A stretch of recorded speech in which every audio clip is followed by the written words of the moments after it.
I just don't want to put it. Good evening and welcome, and thank you for coming. My name is Dan Powers. This forum is for the candidates in the contested race for the Wisconsin Assembly District 1. Those candidates are Joel Kitchens and Roberta Thelen. They will be on the ballot for the general election on Tuesday, November 6th. We thank them for running for office and agreeing to take part in this forum. The League of Women Voters is a trusted grassroots, nonpartisan, nonprofit political organization which encourages informed and active participation in the government, works to increase understanding of major public policy issues, and attempts to influence public policy through education and advocacy. The League of Women Voters does not support or oppose political parties or candidates. The views expressed tonight are those of the candidates, not of the League of Women Voters of Door County. And our sponsorship of the forum is not an endorsement of any candidate. This candidate forum consists of your anonymous written questions and candidates' responses. You should have one of these cards. They'll be available to you. On these cards, we encourage you to ask questions about things that concern you, your family, and your community. They must focus on community issues, not on personalities. Questions must address both candidates. A question posed to only one candidate will not be used. Questions not understood by the screeners will not be asked. Please use a separate card for each question as you ask. As you finish writing your question, raise your card. Runners will pick them up. If you need one or more cards at any time tonight, please raise your hand and we will bring one to you. We would like to acknowledge and thank the many people who made this forum possible. For the facilities, the City of Sturgeon Bay, recording, Jason Mann, local media for publicity, League of Women Voters members helping implement this forum. To promote a civil atmosphere in which all candidates can respond to questions effectively, we ask that there be no response to candidates' answers, no comments, cheering, jeering, or clapping for any other form of demonstration. Please turn off your or silence your cell phones at this point as a matter of courtesy. Thank you. And now I'll turn the forum over to this evening's moderator, Steve Pickman. Good evening. This will be a forum, not a debate. In order that all candidates have equal time to present their positions and fairness for each is observed, League guidelines will be the format for the evening. Both candidates have agreed in advance to the same guidelines. Candidates will first introduce themselves in 2-minute opening statements. Candidates will be given 2 minutes to answer each question. Each question will be posed to both candidates. However, a candidate may decline to answer any question. No question will be directed to any one person. The candidates have drawn straws to determine who will speak first. However, the order of speaking will be alternated so that each candidate will have a chance to be the first responder. Only written questions will be accepted. League member screeners will review the questions, and in order to eliminate redundancies and inappropriate questions, if the screeners do not understand the question, it will not be asked. Questions will be asked as they are written. All questions will be made available after the forum to the candidates. Candidates' lead timers will signal when you have 30 seconds remaining in your response, and again, when it is time to stop. We ask that the candidates be prepared to stop when signaled to do so. No flash cameras, motor-driven cameras, or other visual or sound recording devices are allowed to be used during the forum other than by the press, media, and forum sponsor. Candidates are not allowed to use audio or video from this forum in or for commercial advertising. We will ask questions until 7:45 or until we run out of questions, whichever comes first. Candidates will then have 5 minutes to elaborate on any issue during their closing remarks. We will now begin the forum with both candidates making their 2-minute introductory remarks. Mr. Kitchens has drawn the short straw, and he will go first. Okay. Hi, I'm Joel Kitchens, and first of all, I'd like to thank the League of Women Voters for putting this forum on. I think these kinds of things are just so important for the democratic process. I'm finishing up my second term in the State Assembly. Prior to that, I was a large animal veterinarian here in Sturgeon Bay for 32 years and owner of Door County Veterinary Associates. My wife, Sherry Billett, is still a practicing veterinarian here in town. I have 3 grown children now, and as of 2 weeks ago, I have 1 grandchild. In the Assembly, I think I should mention, though, first, I guess, I was also, while I was in Sturgeon Bay, I was on the school board here for 14 years, 12 of those as president. So in the Assembly, my primary areas of interest and activity, I guess, first off, education. I am the co-chairman, along with Senator Luther Olson, of the Blue Ribbon Commission on School Funding, where we are charged with the task of rewriting the school funding formula, and we plan to have our recommendations out in time for the budget in January. The other area that I've been very involved in has been the water issues that we have around here. I think my background as a large animal veterinarian has given me a lot of credibility, because I do understand the farmers and the agricultural community, and I have credibility with them. But I also have gained the respect of the conservation communities, and I've received several awards from them. This summer I was named the conservation champion by the Lake Michigan shareholders. Last year's winner was Tammy Baldwin, so it's not exactly a right-wing group. But so those have been kind of my main areas of interest. I'm also I'm the vice president or vice chairman of the Education Committee, chairman of the Children and Families Committee. I serve on the Tourism Committee and the Agriculture Committee, Environment and Forestry Committee, which I think are all very important areas to be involved in for the interests of our county. So thank you. Mrs. Thelen, you have 2 minutes. Thank you. My name is Roberta Thelen, and I also thank the League for holding this forum and for their steadfast support of democracy. I'm really here just because I think it's important to keep the conversations going, to learn about the candidates, and to have an informed electorate. This past week has been kind of a busy, crazy week for me because I had my 65th birthday, and of course my family was determined to have a few surprises for me.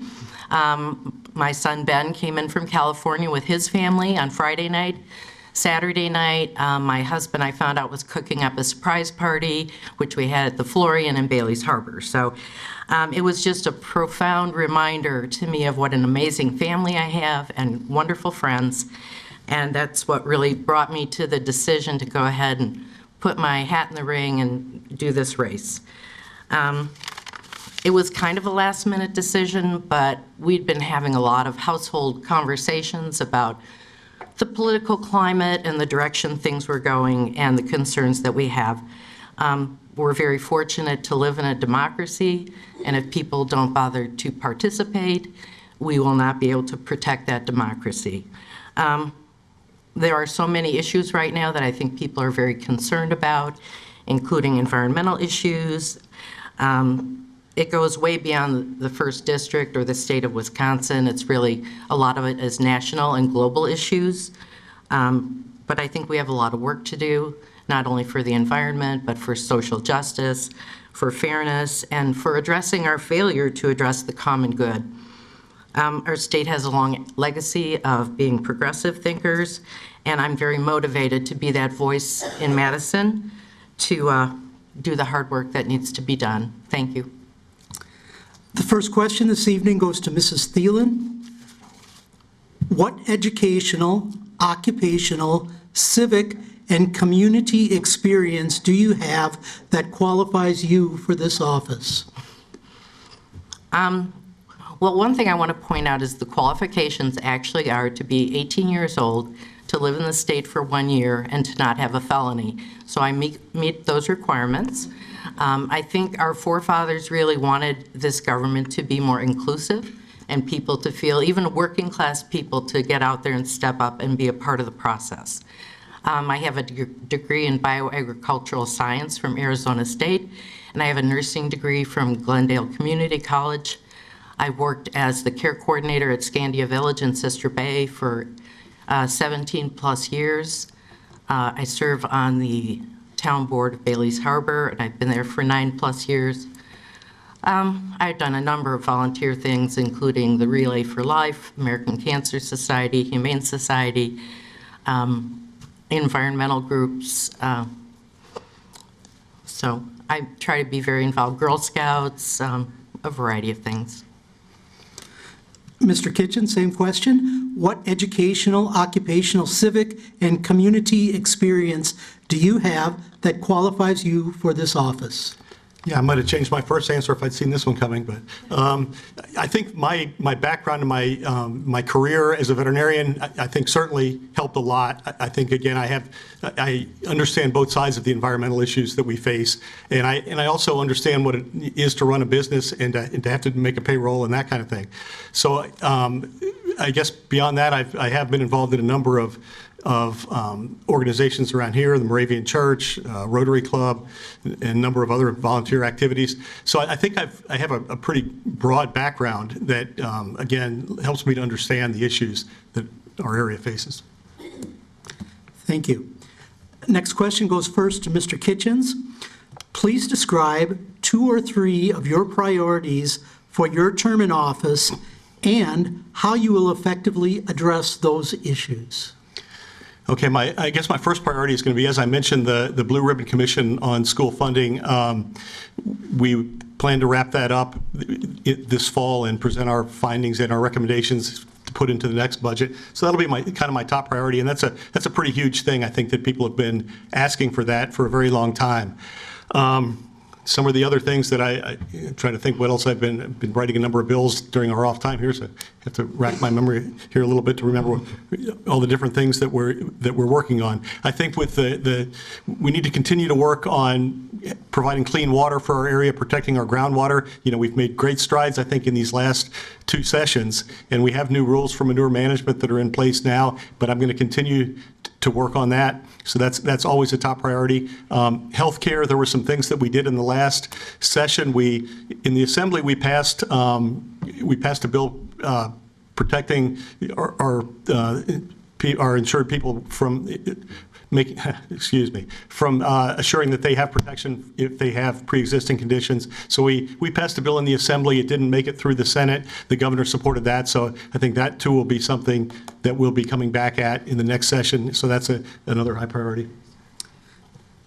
Mrs. Thelen, please describe 2 or 3 of your priorities for your term in office and how you will effectively address those issues. I think the top one, it's kind of hard to pick, but I mean, certainly environmental concerns weigh heavily on people's minds, certainly globally, but here in our district, with the number of contaminated wells that people have had to deal with, there's still people that don't have safe drinking water, and this has been going on for quite a long time. And I feel that although there are efforts to work on cleaning things up, I haven't seen a lot of strong commitment to trying to mitigate what's causing the problems and try to really get to the root cause of a lot of that. The other big area for me is I've worked in healthcare for quite a long time, and our healthcare system is very broken. We spend more money than any country in the world, and our healthcare outcomes are markedly low. And it's a big concern, and I think we need to get to that point that we have healthcare for all. Total access to health care. There is so much money spent in health care that's negotiating insurance rates and reimbursement. As a clinical nurse, my time is spent way more on doing those type of things than hands-on care for people. So it's easy to see why we have such a huge expense with health care, because we spend more time trying to figure out how we're going to get paid and who's going to get paid more. So there's a lot of problems there. I certainly am totally in favor of stronger education, stronger funding for our education, and safety in our schools, especially when it comes to sensible gun legislation. Thank you. Okay, the next question goes first to Mrs. Thelen. What will you do to actively promote civility and cooperative problem-solving in Wisconsin politics? I feel like the issues we're talking about simply are not partisan.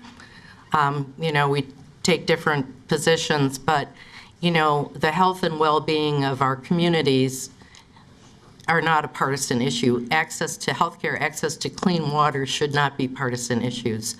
So I think of myself as a pretty positive person, and I will continue to be that way.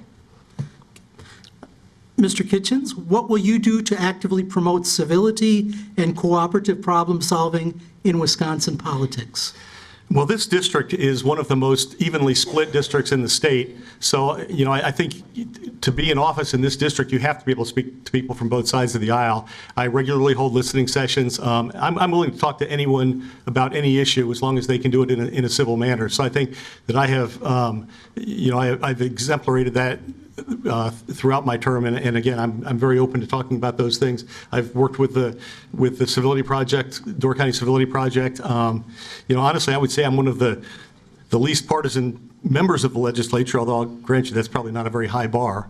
But again, I think, as Roberta said, I think these are nonpartisan issues, so many of them that we're facing, that we need to work together on those. And as I demonstrated, I think, again, with the water issues, I think I do have the ability to bring two sides together and work on a solution. Thank you. Next question goes first to Mr. Kitchens. What will you do to reduce racial disparities in child poverty rates, educational achievement, infant mortality rates, and incarceration rates throughout Wisconsin? Well, I think that really, and it is terrible in Wisconsin, to be perfectly honest. I think at one time we had one of the narrowest achievement gaps between African Americans and whites of any state. Now we are dead last, number 50.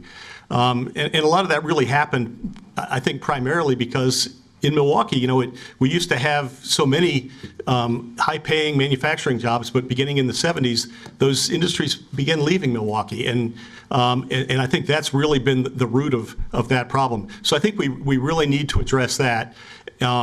We need to provide some economic opportunity in the Milwaukee area in particular, since that is where the majority of the African Americans in our state live. And I'm sure we'll get to some of those things later. But as far as educationally, and that's been part of the Blue Ribbon Commission that I'm working on. And one of the things I think we really are looking at, and is at least a pilot program in that area to provide more education early on to those kids. The research shows that the brain develops very, very young, and if we're not seeing, if those kids, by the time they come to school when they're 4 years old, if no one has ever read to them, their brains will never develop to the extent that they should. So we really need to be reaching these kids early, and that's going to be part of the Blue Ribbon Commission, I think. We either deal with it now and try to break that cycle of generational poverty, or we pay for it later. Mrs. Thelen, same question. What will you do to reduce racial disparities in child poverty rates, educational achievement, infant mortality rates, and incarceration rates throughout Wisconsin? I think we're living in a rather difficult climate right now when it comes to racial attitudes. There's quite a bit of hate speech going on out there, and issues for people in immigration policies and disparities in education. And I think a lot of that, it's funny because I can hear my grandchildren talking about the way people will talk on the school bus and different things and attitudes. And there's just a lot of anger out there that I think we need to look at helping everyone become more tolerant of the differences and value our diversity and not fight against it. I think the prison systems, I don't have all the numbers, but it seems that in our state, we have increased almost threefold the number of people we incarcerate in this state, and that's been within about 20 years. So, what are we looking at for our criteria there for nonviolent offenders, for looking at offenses for marijuana, for different things that, these people should not be in prisons. And I think collectively, a lot of this leads to different poverty issues that are associated. There's a lot of racial profiling in those people that are incarcerated. So. Oh, and on the infant mortality, I think that gets back to talking about healthcare, is that we have had shocking statistics about how many women are having health complications in delivering, and how many, we have a higher rate of infant mortality than some third world countries. So, we really need to look at our healthcare system. Thank you. Thank you. Next question, Mrs. Thelen. What will you do to reduce gun violence and keep our neighborhoods and schools safe? There has been a lot of discussion about sensible gun legislation and a lot of pushback from organizations such as the NRA. We need to have way better background checks, way better controls on time spans for purchasing weapons. I mean, people can order them online. I mean, this shouldn't be. We should be banning assault weapons. There's no place for them. This is in no way encroaching on the Second Amendment rights. It doesn't encroach on the rights of sportsmen and hunters and people that own guns responsibly. So I think it just continuing to look at those methods and how to implement those. Mr. Kitchen, same question. What will you do to reduce gun violence and keep our neighborhoods and schools safe? Yeah, well, we put $100 million in school safety grants in this past spring, which I think will go a long ways towards protecting our kids while they are in school. I think, I'll talk about the gun part of it, but I think the biggest issue is mental health problems.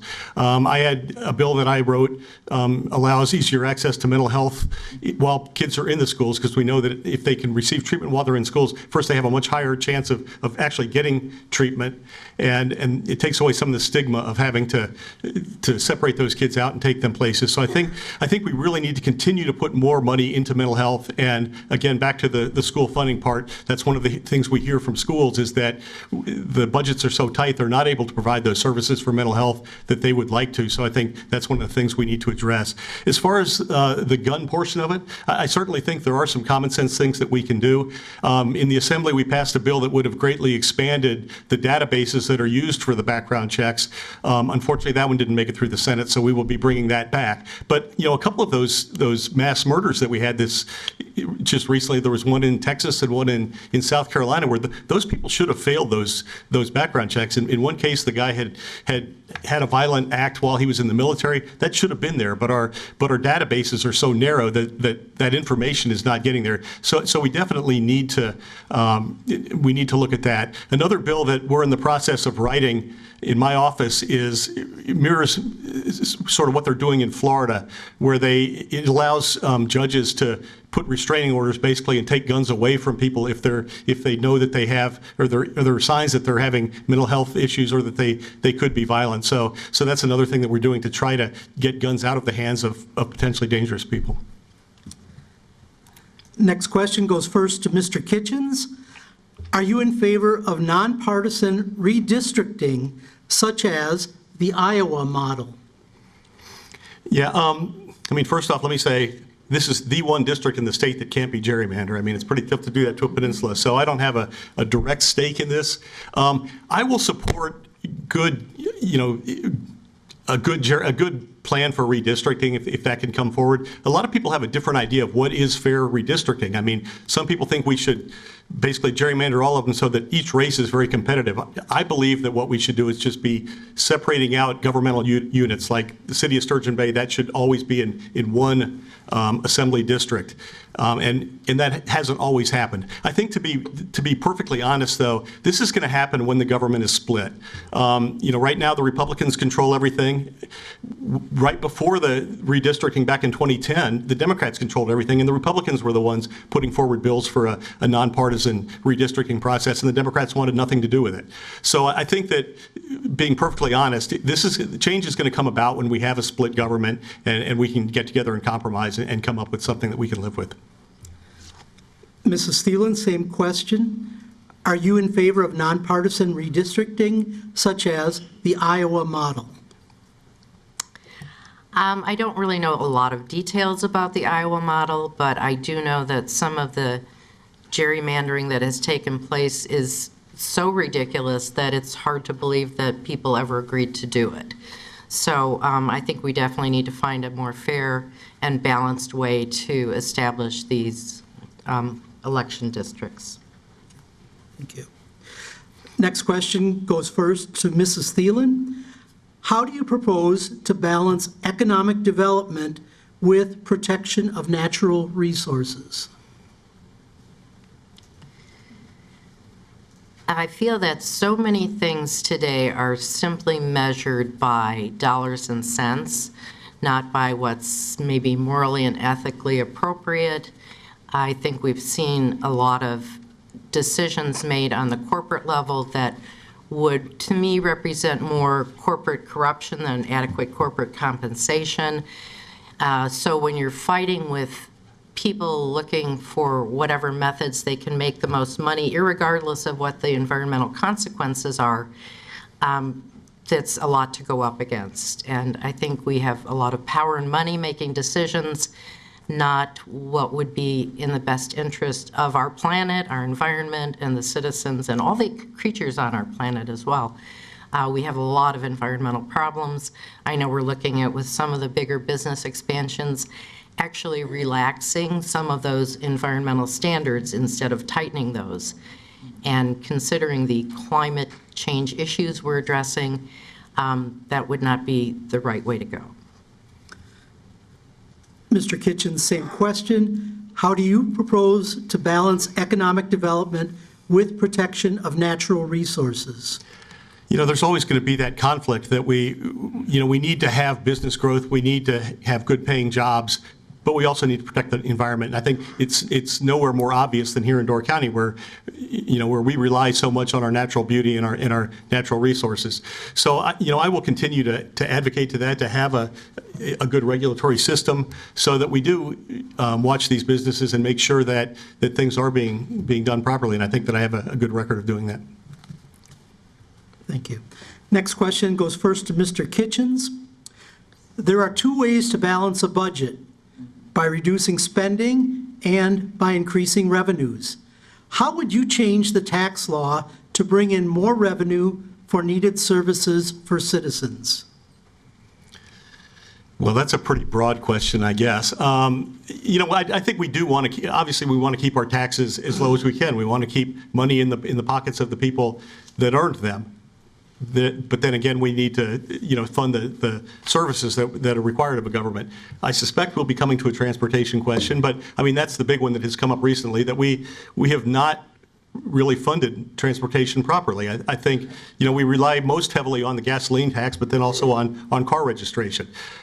The biggest part of that problem came about when, in the previous administration, when they ended indexing on the gasoline tax, where it would rise along with the price of gas. So we ended up with cars, first off, getting better mileage, so the revenues are dropping and the costs keep going up. So I think we definitely, in that case, need to come up with a more sustainable source of revenue.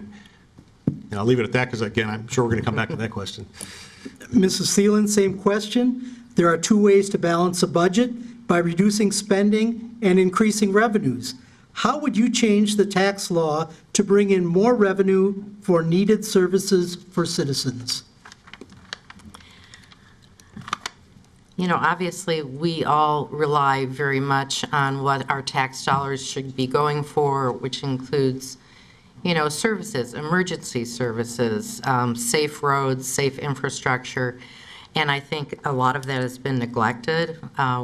Wisconsin, I guess, ranks very low in the quality of our roads and our bridges, yet we look at new development projects, such as what's going to be going on in southeast Wisconsin, and the huge amount of resources that'll be utilized for that while we're still not diverting resources to fix what we already have.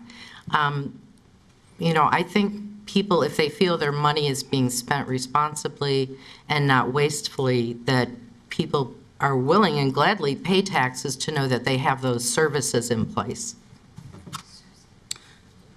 Next question goes first to Mrs. Thelen. Annually, 2,600 Wisconsin kids become new daily smokers, and nearly 1/3 of Wisconsin high schoolers have tried e-cigarettes. Use of any non-cigarette tobacco product, including e-cigarettes, predicts smoking cigarettes a year later. What are some concrete steps the legislature can take these numbers, to see a decrease in these numbers?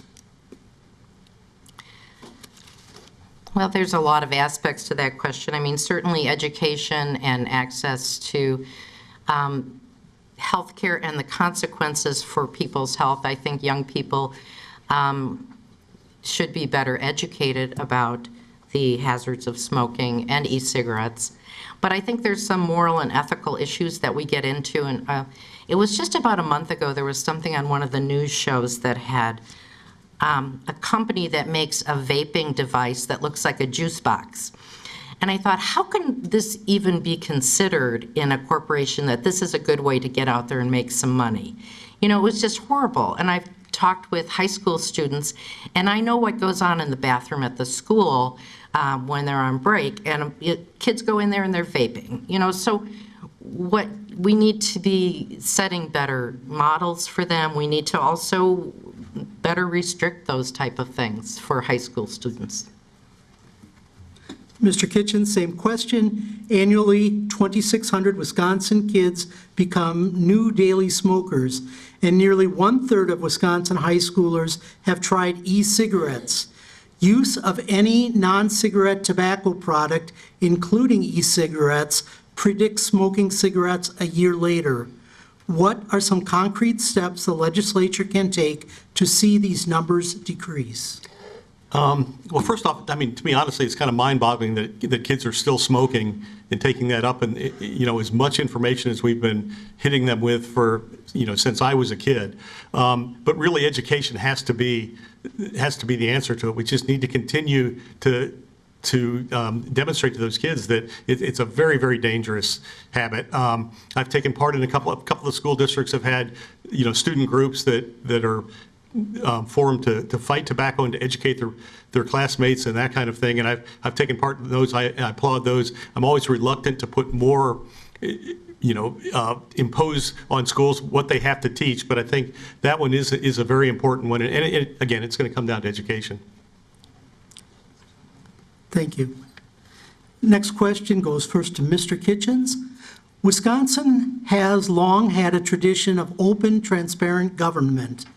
Do you believe that the tradition should be continued by every branch of government? What will you do to ensure the citizens' right to be informed about their government?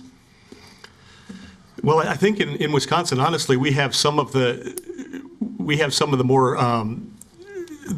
more strict laws of any state regarding open government and that kind of thing. I mean, I can't take a cup of coffee from a lobbyist. And as far as openness, I will continue to uphold the laws that we have and encourage others to do so. My office certainly has been very open. We respond to, you know, open records requests constantly. And again, I'll always, you know, continue to advocate for open government. Mrs. Thelen, same question. Wisconsin has long had a tradition of open, transparent government. Do you believe that the tradition should be continued by every branch of government? What will you do to ensure the citizens' right to be informed about their government? Well, I definitely believe in open and transparent government on all levels. I haven't worked in the state government, but as a town supervisor in Bailey's Harbor, we always observe all of the open meeting requirements and encourage people to get involved in the government process. Thank you. Next question first to Mrs. Thelen. With Obamacare being on shaky ground federally, what can Wisconsin do to ensure access to reasonably priced health care and insurance for individuals not covered by group insurance plans? Well, clearly, Obamacare has, well, it's the Affordable Health Care Act is really what it is. And there have been so many efforts to try to end that process, and all the people that were threatened to lose their access to health insurance. As I stated earlier, I would love to see us continue to move toward health care for all, that it is a right, not a privilege. I know we have a Badger Care system in Wisconsin. I know that at some point, our state declined a lot of the federal funding that would have helped expand that. So I just see us needing to move to a point where there's access to health care for all. It especially hits upon what Mr. Kitchens had mentioned earlier about access to mental health services, which is we're a very underserved area in northern Wisconsin, and I don't think there's much offered in our schools, and we definitely need to be expanding that, and this needs to be something strongly supported by our government. Mr. Kitchens, same question. With Obamacare being on shaky ground federally, what can Wisconsin do to ensure access to reasonably priced health care and insurance for individuals not covered by group insurance plans? Yeah, I think a lot of this ultimately will be handled by the federal government, but I think at the state level, we are not sitting back and waiting for them to do that. We are, taking charge of this a little bit. I think that, it was controversial that Governor Walker did not accept the full Medicaid expansion, but I will say also that the plan that he put in place, where we covered up to 100% of the federal poverty rate, and then we provide heavy subsidies for people to purchase their own insurance beyond that through the insurance exchange, has been very effective. We have more people in Wisconsin covered by insurance now than we ever have. We're now ranked in the top 5 in the country for healthcare quality, in the top 5 for health insurance quality, and we have the most competitive insurance market in the country. So we are doing some good things to do that. Again, we passed that bill in the Assembly to be sure that people with pre-existing conditions were covered. We will go back at that. I promise you next session we'll be back trying to get that to go through. We also adopted a reinsurance program, which is a really big deal. And what that does is we put state funds into the very high expense conditions that people have, so that the insurance companies don't have to cover those the extremely high rates. And because of that, I mean, prior to that, we had so many insurance companies dropping out of the exchange because they couldn't make any money at it. But since we've put that into place, we've had companies entering back into the insurance market, and we actually, people around the state are seeing that their insurance costs are actually dropping now, which doesn't normally happen. Obviously, they keep rising rapidly. So I think there's so much rhetoric going on around healthcare and so many scare things about people with cancer not being, if Governor Walker's reelected, she's not going to get cancer treatment and all of that. A lot of that is just honestly political garbage. I just wish we could have an honest discussion about it, because we really are doing a lot, and pre-existing conditions will be covered. Good, done. Mr. Kitchens, you get the next question first. What can be done to best ensure good employment opportunities in Door County? Yeah, well, to be honest, right now, our economy is so strong that the problem more is finding workers than it is finding jobs. So we need to continue, and again, I keep harping back to the blue ribbon thing, but I think there has been a movement within our school system, and I was head of a task group last session about the future of education, and a lot of that does revolve around introducing kids to other opportunities besides just going to a 4-year college. Right now we're seeing so many kids that graduate and then they have a high debt load and they can't find work in their field of study. I mean, back when I was in school and it was $5,000 a year to go to college, that everybody should go, but it's not that way now. So we need to do a better job of introducing kids to these other opportunities. There's so many jobs in the technical fields, and many of the businesses are even willing to train these people that are high-paying, good careers. So, four-year college is great, but we need to expose them to all of these different opportunities out there. Mrs. Thelen, same question. What can be done to best ensure good employment opportunities in Door County? Door County certainly does have a lot of seasonal employment because of its tourist industry. One huge area that comes up often is access to affordable housing, and also access to health care, because seasonal workers don't always have that opportunity to be insured, so they have to, they're not insured through their employer because they are seasonal. So some of those things need to be addressed. The housing concern, different communities are trying to tackle it, but I think we still have a lot of work to do on that. Also, people working in the service industry need to have their overall rights protected. There are some stories of people that are working in rather difficult and stressful environments. Thank you. Next question first, Mrs. Thelen. How would you fully fund transportation to meet the needs of all Wisconsin residents, including those who bike, walk, those who ride the bus, and those who have other abilities? That's a difficult question for me, because obviously different communities have different needs, and urban communities are different than transportation options. I know in Door County they have tried to implement some accesses to private services like DoorTran and that type of thing. I think that some of the transportation funding continues to come through the gas tax, which needs to continue to happen. I'm not sure when it comes to bicyclists and that type of thing, other than trying to improve our roads, have safer roads, have more bike lanes, and that type of thing. I know more people would actually be biking if they had a safe place to bike. Mr. Kitchen, same question. How would you fully fund transportation to meet the needs of all Wisconsin residents, including those who bike, walk, those who ride the bus, and those who have other abilities? I guess first off I'm not sure I can go a couple directions with this, but as far as funding transportation, I mentioned that a little bit before. One of the great disappointments of this past session was that we didn't come up with a sustainable source of funding for transportation. We in the Assembly were open to all options on that, but unfortunately we couldn't get it through the Senate and the governor. They refused to raise any taxes. So we will continue to look at that. I think that the roads are certainly important to all of us for our safety, for commerce, and all of that.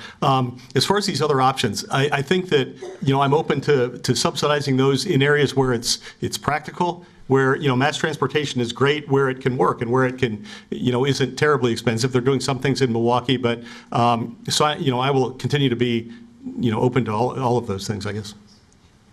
Thank you. Next question goes first to Mr. Kitchens. Crimeless revocation is Wisconsin's practice of sending people back to prison who have violated technical rules of parole or probation but have not committed a new crime. What would you do to reduce this taxpayer expense and to reduce recidivism? I think we need to look at our overall justice system and how many people we incarcerate. I think that we do have a very high rate, and it does continue to rise. There was a lot of rhetoric in the gubernatorial primary with people saying that we should reduce the population by 50% and all, and that's to be honest, is kind of ridiculous, because the number of nonviolent people that are in prison, it's less than 5% of the population. So when you're talking about reducing it by 50%, you would have to release violent offenders. I think really though, the whole what people sometimes don't look at is they look at the number of people we incarcerate, but why are we incarcerating? Why are they in that? And I think it does come back to the whole economic opportunity, and I mentioned that about the gap that we have in Wisconsin between African Americans and whites, that we need to reduce that. We need to have better jobs in the Milwaukee area, have better economic development there, because I think that if we can have those family-paying jobs, you're going to have much less pressure for crimes. So I'm all in favor of not criminalizing or putting nonviolent offenders into prison, but I think we need to look at the root cause, and I think if we can have, break that cycle again of generational poverty and have good jobs, that's going to go a long way towards lowering our prison population. Mrs. Thelen, same question. Crimeless revocation is Wisconsin's practice of sending people back to prison who have violated technical rules of parole or probation, but have not committed a new crime. What would you do to reduce this taxpayer expense and to reduce recidivism? I guess my feeling on this would be, what resources do people have when they leave prison to help them be more compliant with whatever restrictions and requirements they have?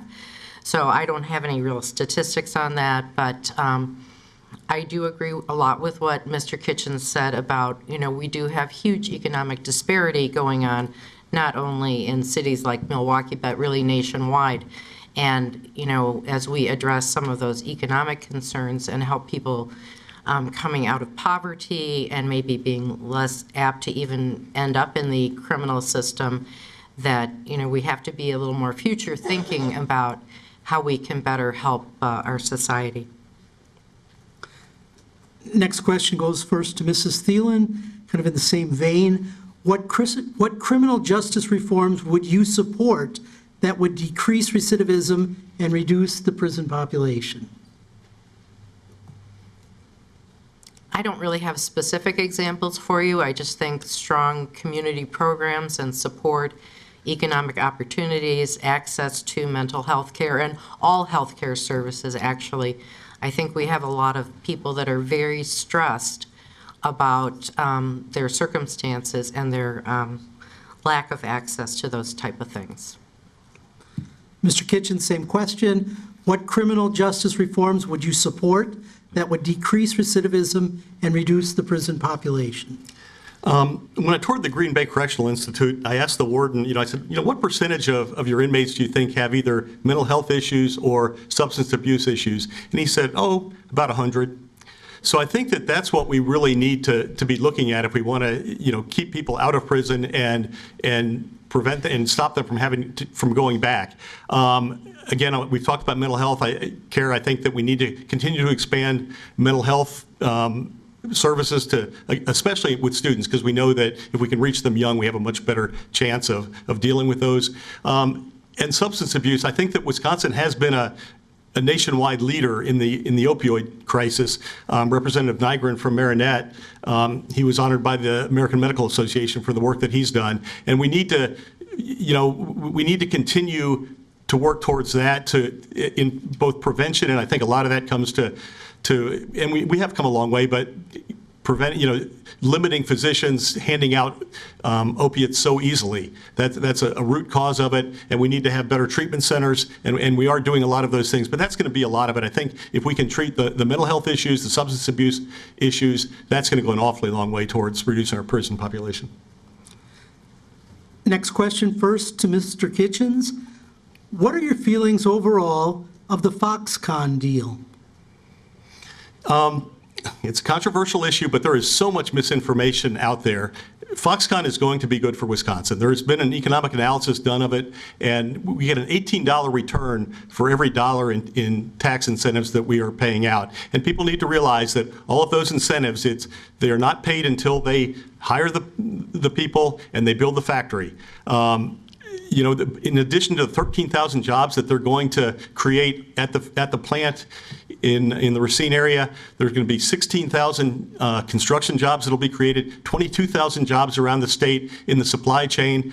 Honestly, Foxconn has exceeded expectations every step of the way. They built their North American headquarters. They're building that in Milwaukee. They're building a research center in Green Bay and another one in Eau Claire. They just recently donated $150 million to the UW Engineering School in Madison. I went on a trip recently with Midwestern legislators, and every one of them would have died to have had Foxconn come to their state. Michigan offered $600 million more in incentives. Ohio kept fighting for it even after they'd made the decision, trying to get them to change their mind. In Illinois, they had a hearing in the Capitol demanding to know why, and this is a Democratic legislature, demanding to know why they weren't under consideration for Foxconn. The mayor of Racine, I just met with him the other day. He's a colleague, Democrat that used to be in the assembly with me, and he just said, "I'll be so glad when the election's over and we can quit politicizing this and have an honest conversation about it." I think the big thing, and I've mentioned this about the racial gap that we have in the Milwaukee area and the lack of jobs, I think that's the biggest selling point for this, because we need to move past that Rust Belt economy into a new high-tech economy. And to me, for people that are opposed to Foxconn, the question ought to be, okay, well, what's your plan for that area? Because the same old of just putting Band-Aids on the social problems that are created by a lack of family-supporting jobs is not succeeding. It's making it worse. We're having more and more generational poverty. Mrs. Thelen, same question. What are your feelings overall of the Foxconn deal? Well, I'll certainly agree that it's been very controversial. It's interesting that, listening to the statistics and reading different interpretations of those statistics and the financial ramifications of all this don't all jive. So, it takes digging deep to really understand what the impact of this is. Another aspect that a lot of people are concerned is the enormous footprint of this facility, 3 times the size of the Pentagon, and how many natural, beautiful areas in southeastern Wisconsin are going to be lost in this process. Discussion of relaxing some of the environmental standards to accommodate this, plus the whole topic of the tax incentives has become really interesting, because I think what we're seeing now is other companies wanting some tax incentives to keep their businesses here in this state. It kind of comes down to like bribing these different businesses for those financial incentives. So I think there's a lot more to be answered to this situation. Next question goes first to Mrs. Thelen. Will you work to repeal or modify the levy limit law?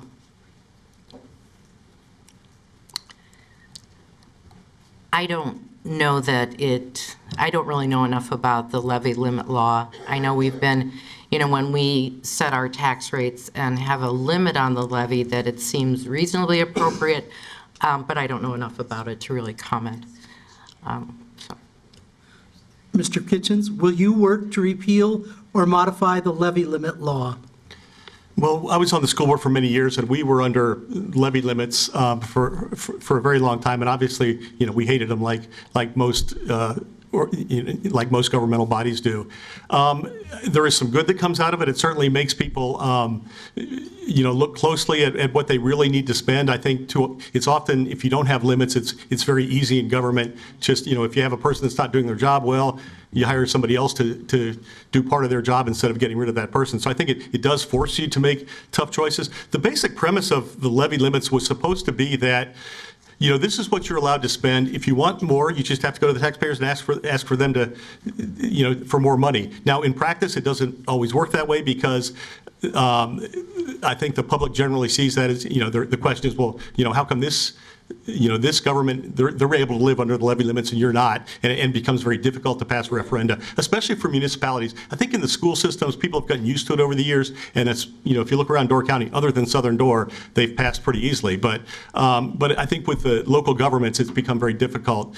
It is very difficult at this point. As far as getting rid of them, I just honestly, it's not very likely to happen. I think that the general public does like the idea that you have to ask if you're going to raise my taxes. So I think it's going to be very difficult to get rid of them. I do think I would like to see us loosen them a little bit and allow our local governments to have a little more flexibility in addressing things, because especially you see with roads, it becomes very, very difficult for them to keep their roads in good shape with the limits that are put on. So I'm in favor of relaxing them, but just from a practical standpoint, I just really don't see them going away.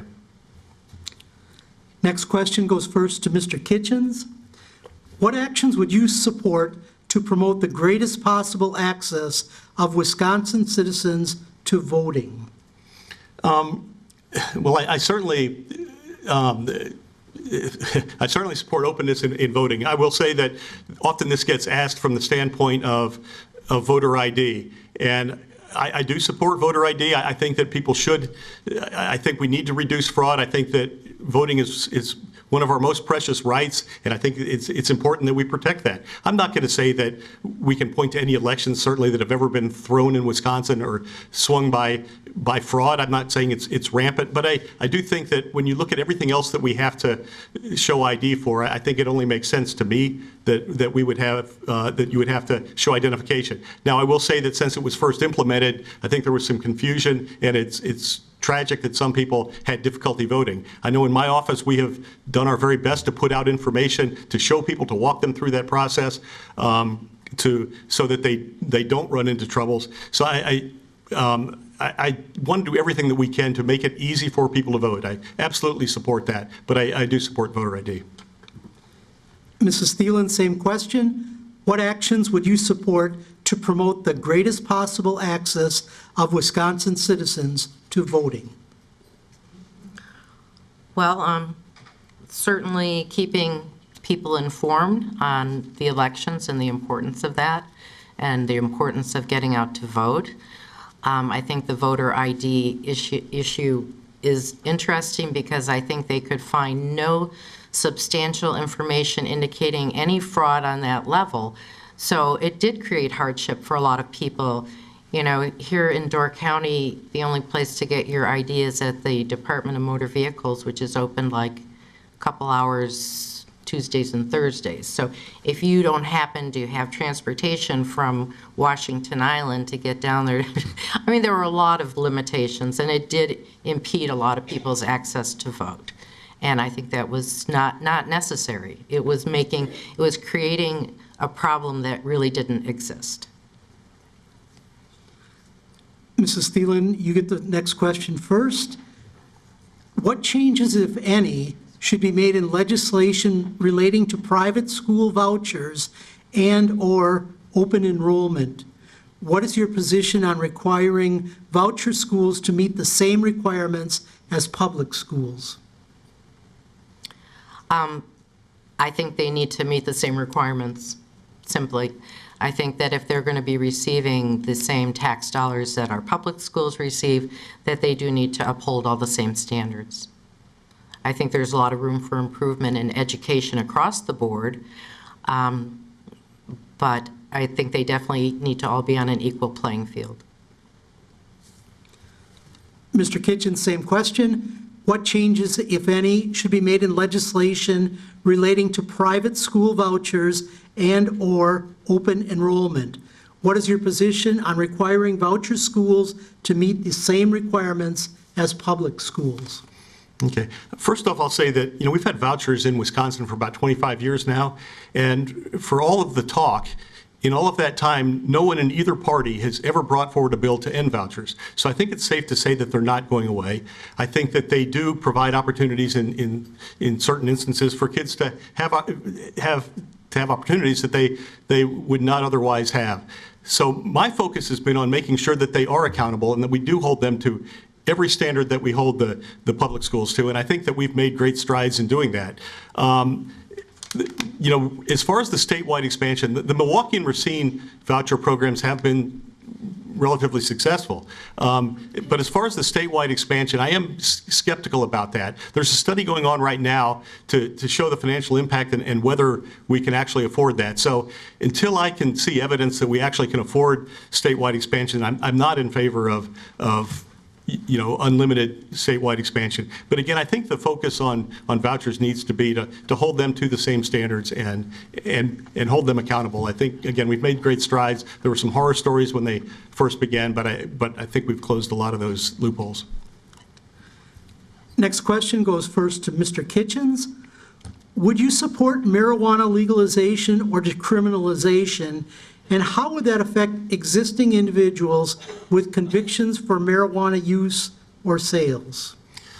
Okay, this is a much more complicated question than I think people often portray it as, because we can sort of legalize it in Wisconsin, but it's still against federal law. I mean, right now in Colorado, if the federal government decided to go in there, they could arrest everyone that's involved in the marijuana industry there. So it's a little difficult for me to say I want to legalize it knowing that it's not really legal.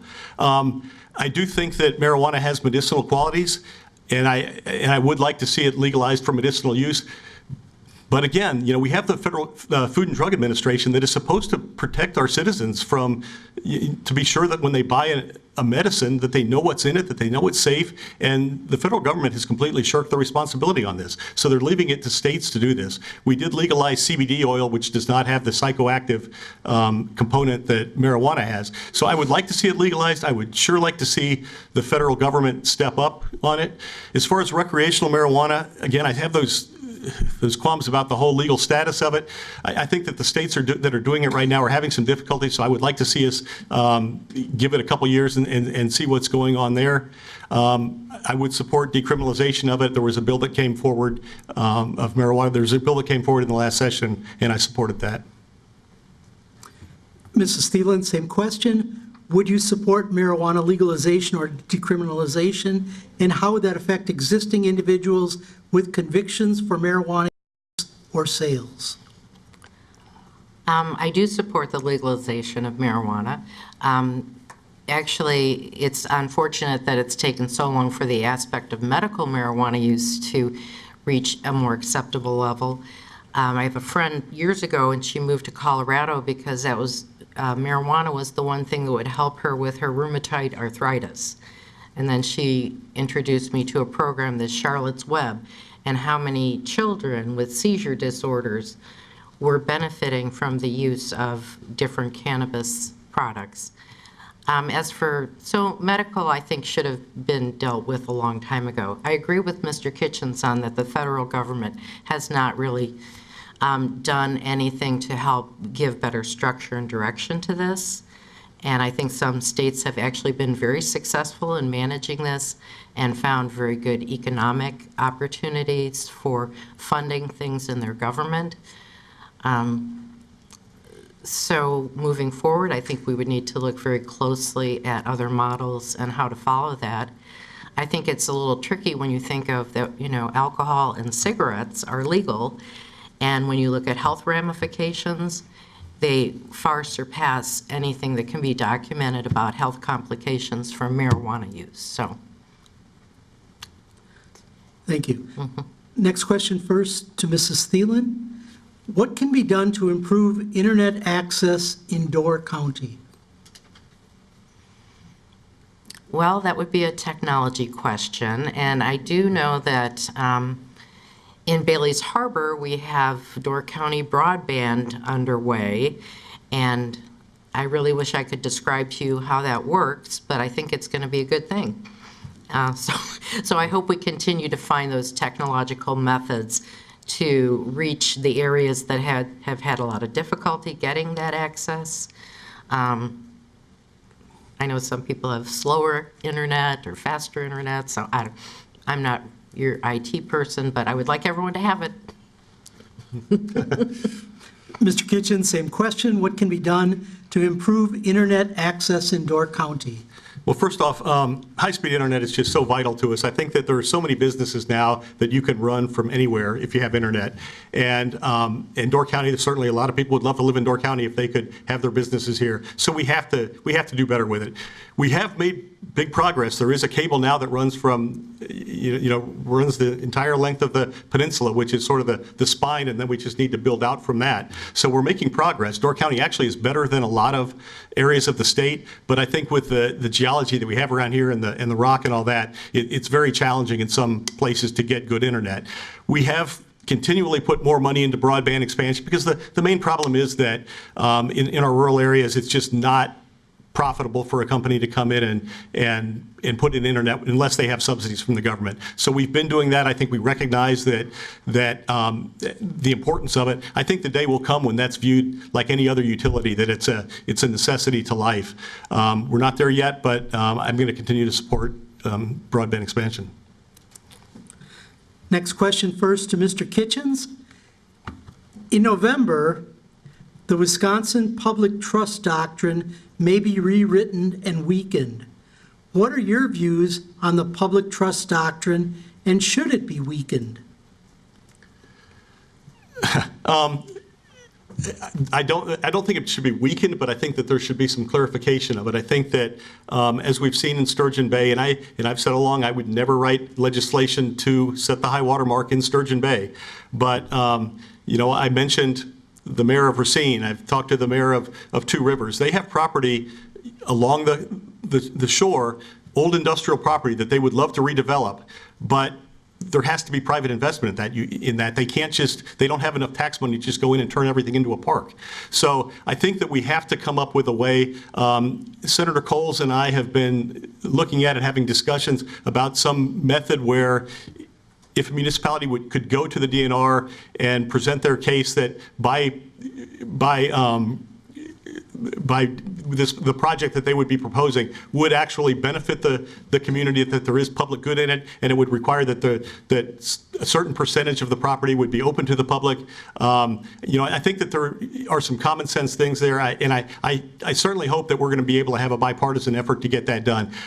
The public trust doctrine is an important part of our Constitution, but what's going on now in some of these places is not what the founding fathers envisioned. It was done so that we guaranteed transportation. The rivers and the lakes were our primary means of commerce. So we need to look at that, because I think some of these areas, again, that were filled oftentimes illegally, decades ago, we have to be able to do something with it. And if we don't allow some private investment in some of that, it's just not practical. Again, Two Rivers, Racine, those properties are going to sit there and rot if we can't have some private investment, helping with that.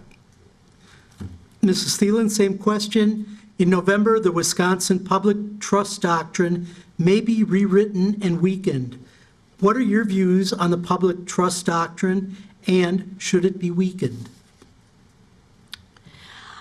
Just honestly, I don't really have a lot of information on this.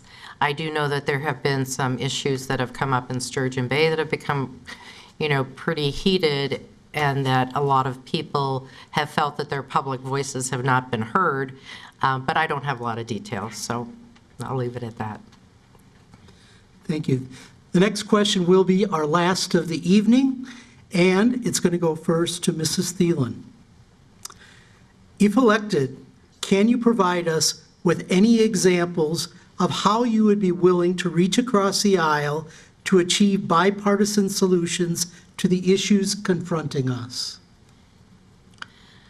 Having not worked in the state government, I guess I don't have specific examples, but I do feel that on any given issue, I am willing to learn as much about it from every possible angle and to discuss with people and try to find those compromises, or what the really truly best solution will be for our district, our state, for environment, for the common good.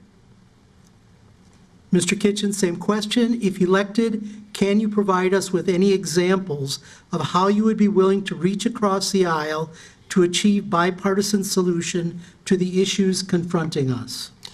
I think one of my greatest strengths has been my ability to bring groups together and solve our problems. Again, I'll go back to the groundwater problem. I mean, I'm endorsed by the League of Conservation Voters, Clean Wisconsin, but yet also by the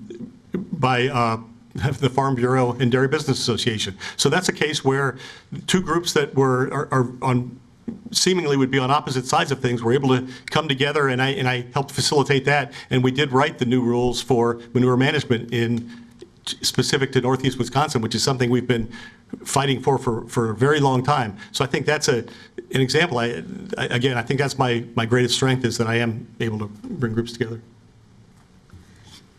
Candidates, you will now have 5 minutes each to make closing remarks. And we're going to start first with the final comments from Mr. Kitchens. Okay. I'll say first off, in normal elections, remember, it's the economy, stupid. And so normally that's at the forefront of things. So it's sort of interesting that in these questions, and this is not uncommon, there are very few sort of economic questions. And I think that's really a tribute to how well things are going in the state right now. We have the lowest unemployment rate that we've had in our history. We have more people working than have ever worked in our history. Previously, we were always ranked among the bottom few in business climate in Wisconsin. Now we're up there at least in the top half in all of those. And things like Foxconn, just a few years ago, that would not have been possible. No company would have looked at Wisconsin to move a business like that. So I think we should keep that in mind, that things are going very, very well economically, and that is why none of these questions are asked. I guess to talk about what I bring to the legislature, and I talked about that I do think that I have the ability to bring groups together. I think that anybody can go down there and vote on issues, and even if you agree with them 100% of the time on every single vote, what have they really accomplished? Unless you're a person that can go down there and actually get things done and build relationships and usher it through the committee and bring your colleagues on board with it, get it through the Assembly, through the Senate, and get the governor to sign it, unless you can do those things, you're really not doing much. And I've proven many, many times that I do have that ability. I think there aren't that many people down there that have the ability to get things done. And I think if you look at my record and what we've accomplished, I rank pretty highly. I think you look at the Kewanee seawall, the harbor assistance, the projects that went on at Bay Shipbuilding to redo their harbor down there. Those are things that affect our specific area. But there are many other things. I think on environmental things, the NR 151 rules, that was a major win. I was at the Conservation Voters big gala the other night, their big event, and I mean that's the #1 conservation victory over the last session, was getting that done, and I played a big part in that. I think we have a study going on of the rivers of Door, Kewanee, Manitowoc, and Sheboygan counties right now that has begun, and that was my budget motion. And again, I was able to bring the farm groups to support that, because initially they're like pretty leery of that. It's like, oh, they're going to find something that I'm not going to be able to farm and all that. But I was able to bring them together and with the conservation groups, and that's how that was passed. And I've been recognized by a lot of the conservation groups for those kinds of things. So I guess I'll just leave it at that. I'm a results guy. I want to get things done. And if you look at my record, I've been able to do that. So thank you, and thanks for coming tonight. Mrs. Thelen, you now have 5 minutes for your closing remarks. Yes, and thank you all for being here. This has been a really interesting experience for me as a candidate. I really decided 6 days before it was time to file candidacy papers to go ahead and do this. That's why I ended up running as an independent. I really didn't coordinate with anyone else. I went online and copied all the documents. So a few friends helped me circulate nomination papers. I got the notary document and got it all in there by June 1st. So I'm on the ballot. So, it's taken a little while as an independent candidate to kind of carve my way as how to get my name recognition and get things out there. But and working full time, it's really hard to have enough time to knock on doors and meet as many people as I would like. But it's been a really amazing experience, and I'm in it till the election, and I'm going to keep learning more about it. There's certain issues that Mr. Kitchens is certainly more informed and knowledgeable, but that doesn't mean we necessarily have the same point of view on those issues. One topic that seems to not come up because it's kind of a touchy topic is the CAFOs. And, I know we've had a lot of issues about manure. Manure is a huge topic in our district because that's been the source of a lot of the well contamination. I went to a talk, a month or so ago, and it was interesting how many smaller farmers had ended up either losing their farms or they were renting their farms out for manure distribution. So that's what their family farm became, is a place they could make a little money by having a place to spread manure. And some of the smaller communities and towns that have lost their vitality because of these huge mega farms that have become a big part of the manure and the pollution problem. I understand their right to be in business. I think at some point I would like to see us really evaluate what our standards for the way we treat animals. I think confining animals is not appropriate. I miss not seeing them out in the pastures, but you can go by these areas and there's these nice big buildings and they're just, all the animals are just living inside. So that's one topic people don't seem to like to talk about because there is an environmental impact to that. So I think You know, I'm a pretty quick learner. I think it would be, for me, a very exciting opportunity to be able to serve as a representative. I think I would offer a very fresh perspective to a lot of these topics, and I would certainly work very hard to hear people's voices and try to improve our district. And just remember to get out and vote. And thank you. Thank you, candidates. We invite you to remain after the forum to give the public the opportunity to meet and visit with you personally.